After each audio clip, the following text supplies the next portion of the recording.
Advertencia. Este audiolibro es solo para personas dispuestas a cambiar su vida. Y si eres uno de ellos, disfruta de la lectura. Capítulo 3. La fe, visualización y creencia en la consecución del deseo. El segundo paso hacia la riqueza. La fe es el elemento químico primordial de la mente.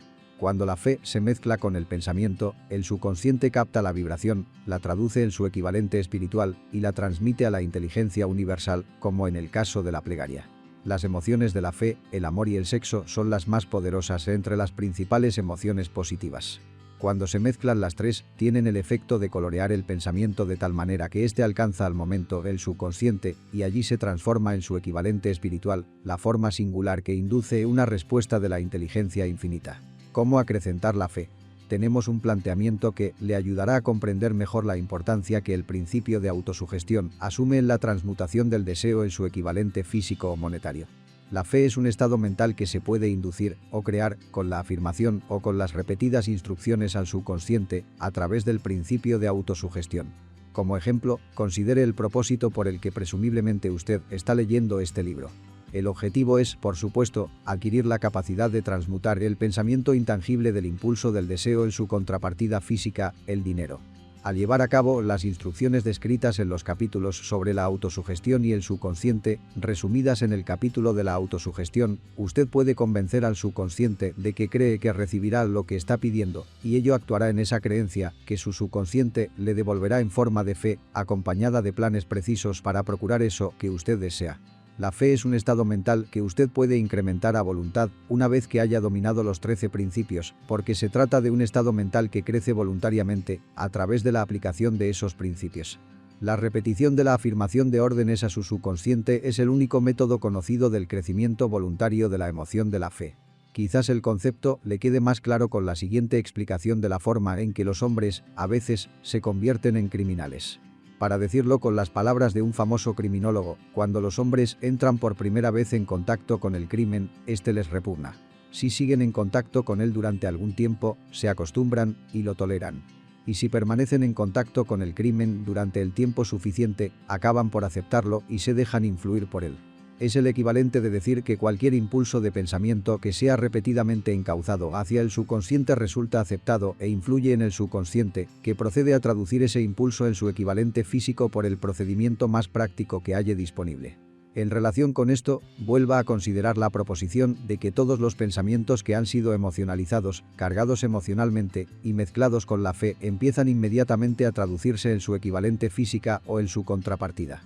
Las emociones, o la porción sentimental de los pensamientos, son los factores que dan vitalidad y acción a estos.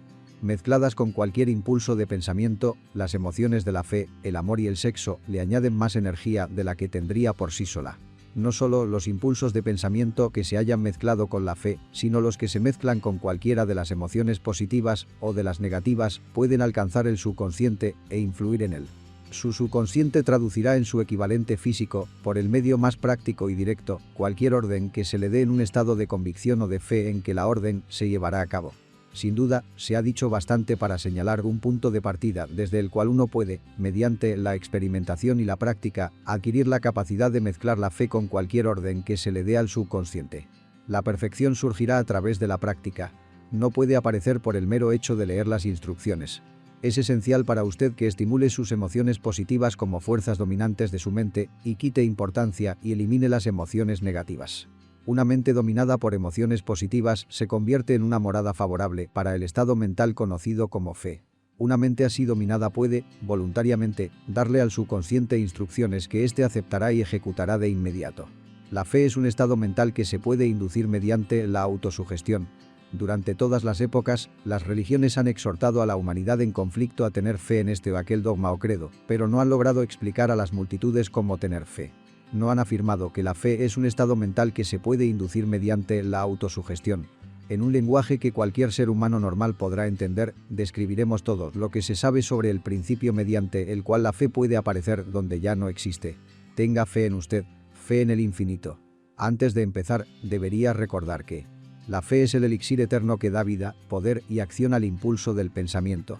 Merece la pena leer el enunciado anterior una segunda vez, y una tercera, y una cuarta. Merece la pena leerlo en voz alta. La fe es el punto inicial de toda acumulación de riquezas. La fe es la base de todos los milagros y de todos los misterios que no se pueden analizar con los parámetros de la ciencia. La fe es el único antídoto conocido contra el fracaso. La fe es el elemento, el componente químico que, combinado con la plegaria, nos proporciona comunicación directa con la inteligencia infinita. La fe es el elemento que transforma la vibración ordinaria del pensamiento, creada por la mente finita del hombre, en su equivalente espiritual. La fe es el único agente a través del cual el hombre puede dominar la fuerza de la inteligencia infinita y usarla. La magia de la autosugestión. La prueba es simple y fácil de demostrar. Va ligada al principio de autosugestión. Por lo tanto, centremos la atención en el tema de la autosugestión para descubrir qué es y lo que se puede alcanzar con ella. Se sabe que uno llega, finalmente, a creer cualquier cosa que se repita a sí mismo, sea la afirmación verdadera o falsa. Si un hombre repite una mentira una y otra vez, con el tiempo aceptará esa mentira como algo cierto. Más aún, creerá que es cierta. Todo hombre es lo que es a causa de los pensamientos dominantes que él permite que ocupen su mente.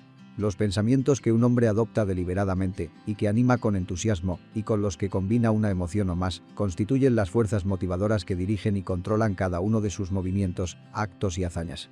Aquí tenemos el enunciado de una verdad muy importante. Los pensamientos combinados con cualquiera de las emociones constituyen una fuerza magnética que atrae otros pensamientos similares o relacionados. Un pensamiento así magnetizado con la emoción se puede comparar con una semilla que, cuando es plantada en terreno fértil, germina, crece y se multiplica una y otra vez, hasta que aquello que en un principio fue una semillita, se convierte en innumerables millones de semillas de la misma clase. La mente humana está constantemente atrayendo vibraciones que armonicen con aquella que la domina. Cualquier idea, plan, pensamiento o propósito que uno abrigue atrae infinidad de ideas afines, adhiere estas ideas a su propia fuerza y crece hasta convertirse en el propósito maestro que domina y motiva al individuo en cuya mente se ha alojado. Volvamos ahora al punto inicial para informarnos de cómo se puede plantar en la mente la semilla original de una idea. La información es fácil de entender. Cualquier idea, plan o propósito se puede injertar en la mente mediante la repetición del pensamiento. Por eso le damos instrucciones para que ponga por escrito un planteamiento de su propósito principal u objetivo primordial y preciso, lo memorice y lo repita en voz alta todos los días hasta que las vibraciones auditivas hayan alcanzado su subconsciente. Decídase a dejar de lado las influencias de todo ambiente desfavorable para construir su propia vida a medida. Al hacer un inventario de sus recursos y capacidades mentales, quizá usted descubra que su mayor debilidad sea su falta de confianza en sí mismo. Esta desventaja puede ser superada y la timidez transformada en coraje a través de la ayuda que el principio de la autosugestión proporciona. La aplicación de este principio puede ejecutarse mediante la sencilla enunciación de los impulsos de pensamiento puestos por escrito, memorizados y repetidos hasta que lleguen a formar parte del instrumental del que la facultad inconsciente de su mente disponga. Fórmula de la confianza en uno mismo. Primero, sé que tengo la capacidad de alcanzar el objeto del propósito definido de mi vida. Por lo tanto, exijo de mí mismo acción perseverante y continúa hasta conseguirlo, y aquí y ahora prometo ejecutar tal acción. Segundo, me doy cuenta de que los pensamientos dominantes de mi mente se reproducirán con el paso del tiempo en actos externos y físicos para transformarse en una realidad física. En consecuencia, concentraré mis pensamientos durante 30 minutos cada día en la tarea de pensar en la persona en que me propongo convertirme, creando de este modo una imagen mental clara. Tercero, sé que, mediante el principio de la autosugestión, cualquier deseo que abrigue con perseverancia buscará expresarse a través de ciertos medios prácticos para obtener el objeto que haya tras él. Por lo tanto, dedicaré 10 minutos cada día a pedirme el incremento de la confianza en mí mismo. Cuarto, he escrito con claridad una descripción del objetivo primordial de mi vida y nunca dejaré de esforzarme hasta que haya conseguido la suficiente confianza en mí mismo para alcanzarlo. Quinto, comprendo con claridad que no hay riqueza ni posición que pueda durar mucho tiempo, a menos que se haya formado sobre la lealtad y la justicia. Por lo tanto, no me comprometeré en ninguna transacción que no beneficie a todos a los que afecte. Tendré éxito atrayendo hacia mí las fuerzas que deseo emplear y la cooperación de otras personas. Induciré a otros a servirme, por obra de mi disposición de servir a otros. Eliminaré el desprecio, la envidia, los celos, el egoísmo y el cinismo y cultivaré el amor por toda la humanidad, porque sé que una actitud negativa hacia los demás nunca me dará el éxito. Haré que los demás crean en mí, porque yo creeré en ellos y en mí mismo. Firmaré esta fórmula con mi nombre, la memorizaré y la repetiré en voz alta una vez cada día, con la fe absoluta de que influirá gradualmente en mis pensamientos y mis actos para que yo me convierta en una persona que confía en sí misma y que goza del privilegio del éxito. Tras esta fórmula hay una ley de la naturaleza que ningún hombre ha sido todavía capaz de explicar. El nombre por el que dicha ley se conoce tiene poca importancia. Lo que importa de ella es que funciona para la gloria y el progreso de la especie humana si es usada de forma constructiva. Por otra parte, si se la usa destructivamente, destruirá con la misma facilidad. En esta afirmación podemos encontrar una verdad muy importante. Quienes se hunden en la frustración y acaban su vida en la pobreza, la miseria y la angustia lo hacen a causa de la aplicación negativa del principio de la autosugestión. La causa se puede encontrar en el hecho de que todos los impulsos de pensamiento tienen tendencia a vestirse de su equivalente físico. El desastre del pensamiento negativo.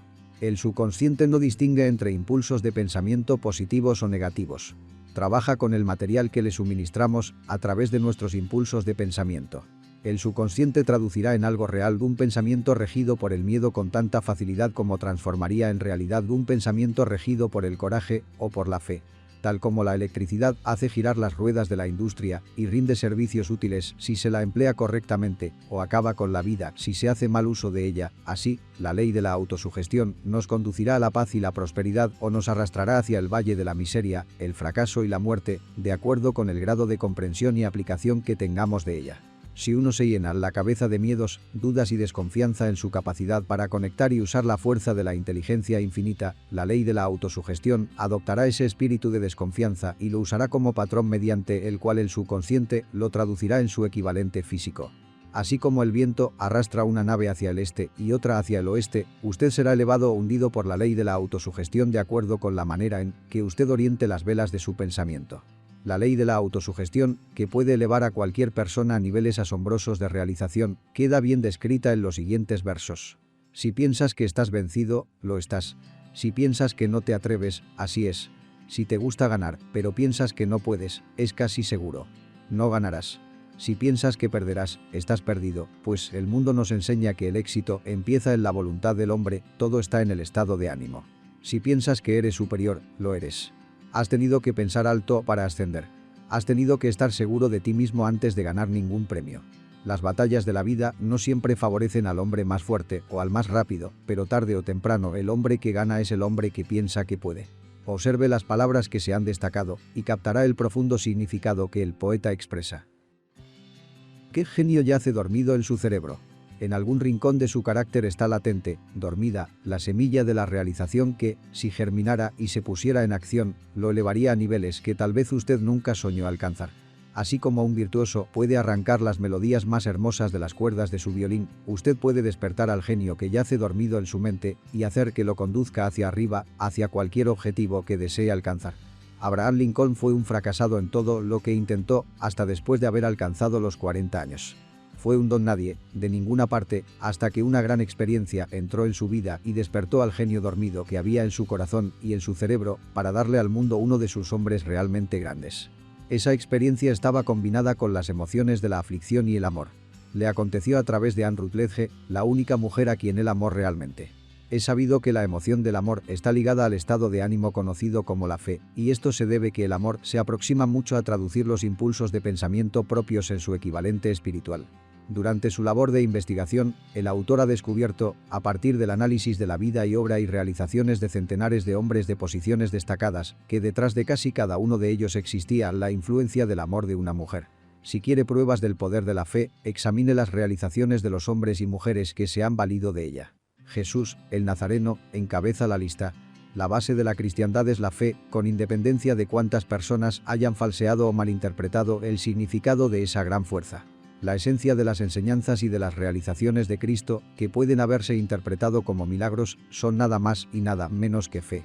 Si hay fenómenos milagrosos, se producen solo a través del estado mental conocido como la fe.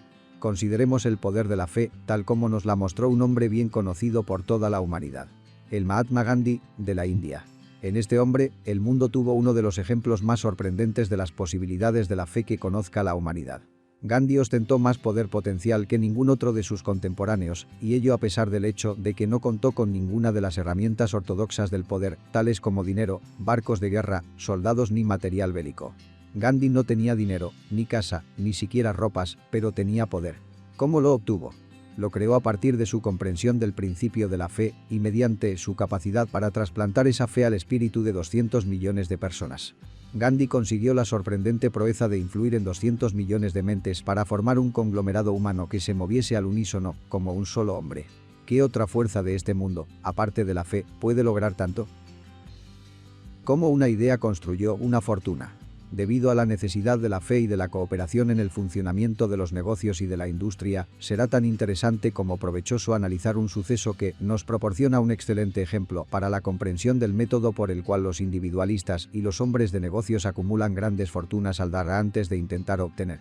El suceso elegido para este ejemplo data de comienzos de siglo, cuando se estaba formando la United States Steel Corporation, Corporación del Acero de Estados Unidos. A medida que lea la historia, tenga presente esos hechos fundamentales y comprenderá cómo las ideas se han convertido en fortunas inmensas. Si ustedes de los que se han preguntado a menudo cómo se han acumulado las grandes fortunas, esta historia de la creación de la United States Steel Corporation les resultará esclarecedora.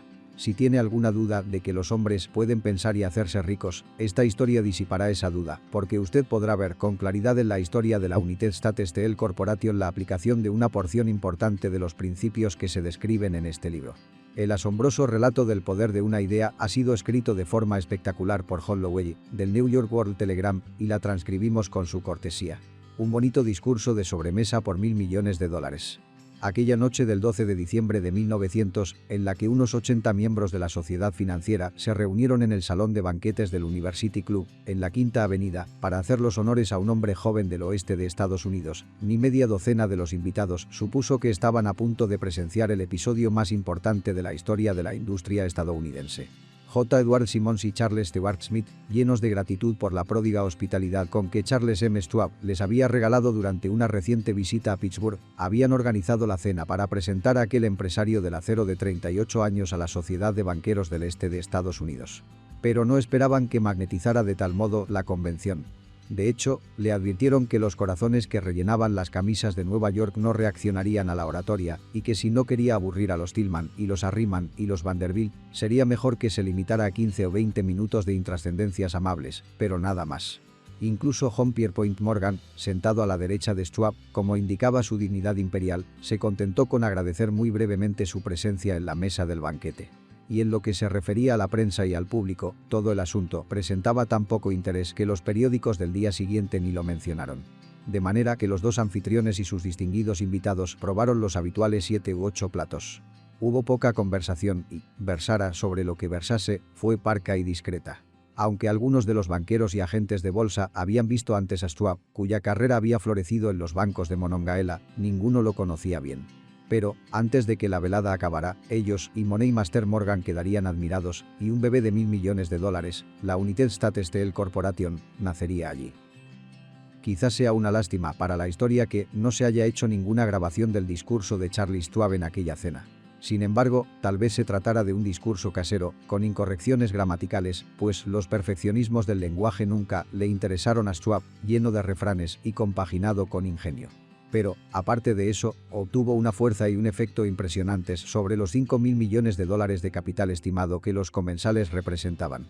Cuando terminó, y la reunión vibraba todavía con sus palabras, aunque Schwab había hablado durante 90 minutos, Morgan condujo al orador a una ventana apartada donde, balanceando las piernas en un alto e incómodo asiento, hablaron durante 1 hora más.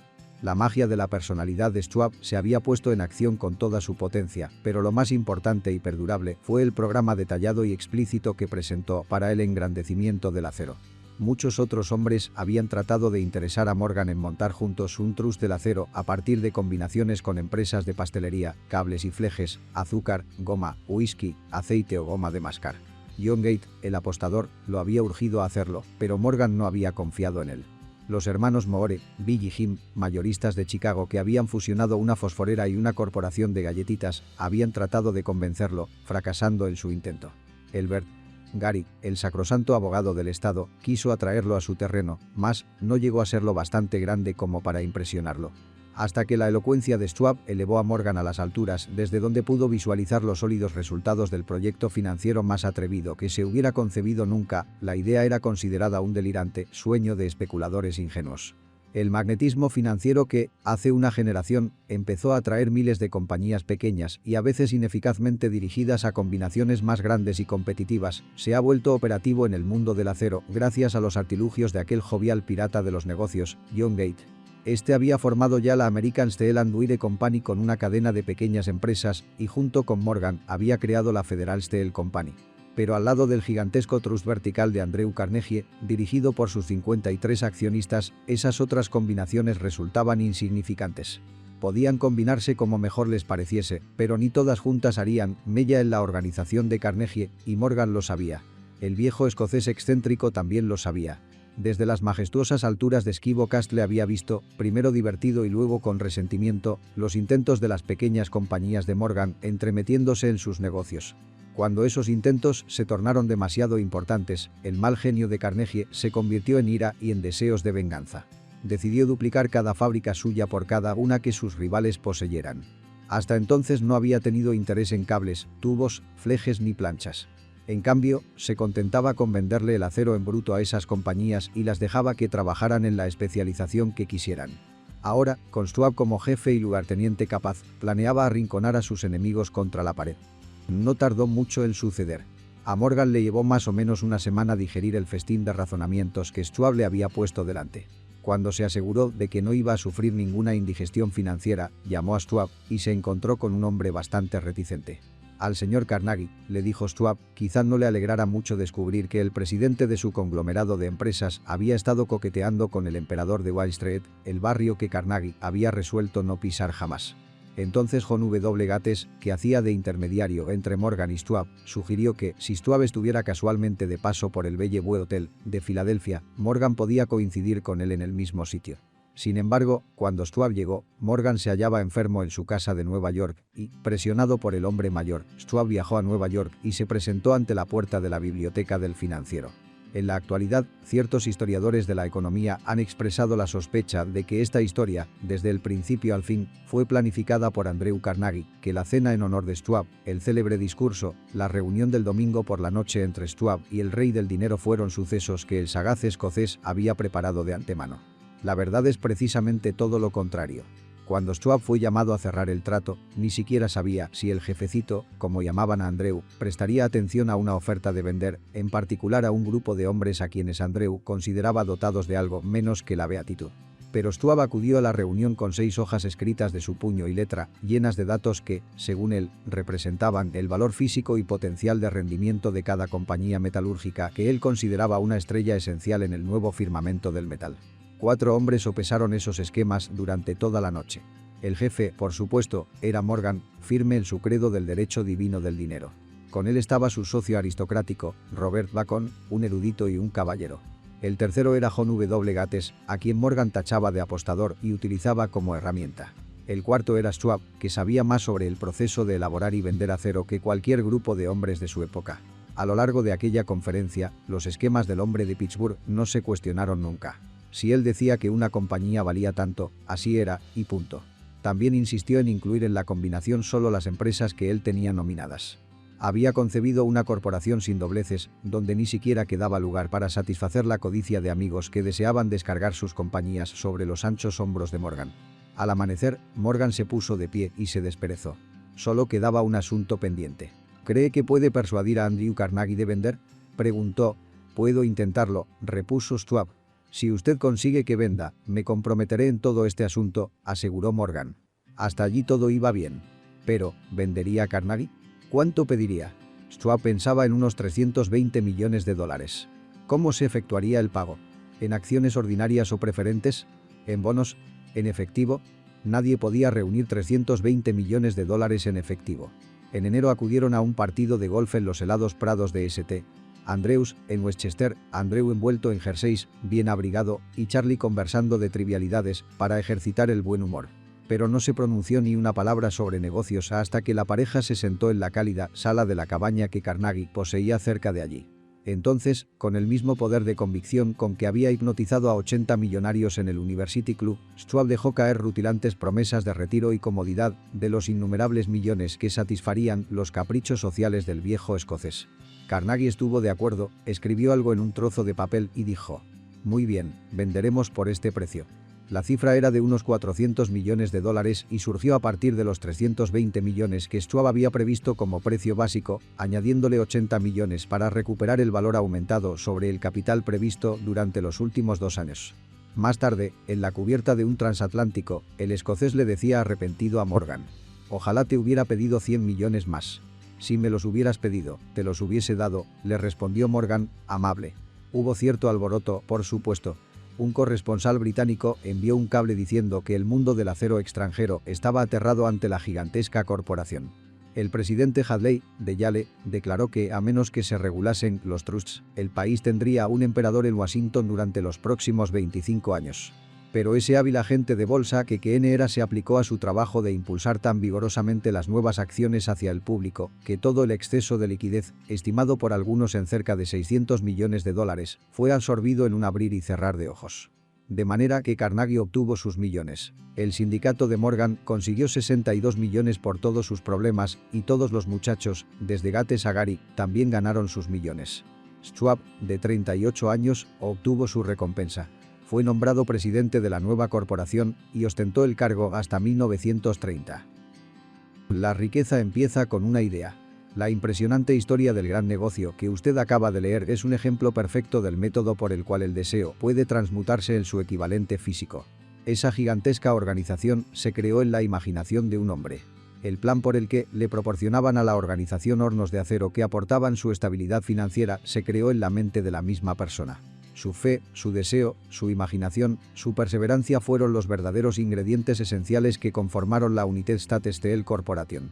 Los hornos y los equipos mecánicos adquiridos por la empresa, después de haber surgido a la existencia legal, fueron incidentales, pero un análisis cuidadoso revelará el hecho de que el valor aumentado de las propiedades adquiridas por la corporación se incrementó en unos 600 millones de dólares por la mera transacción que los consolidaba bajo una misma gerencia.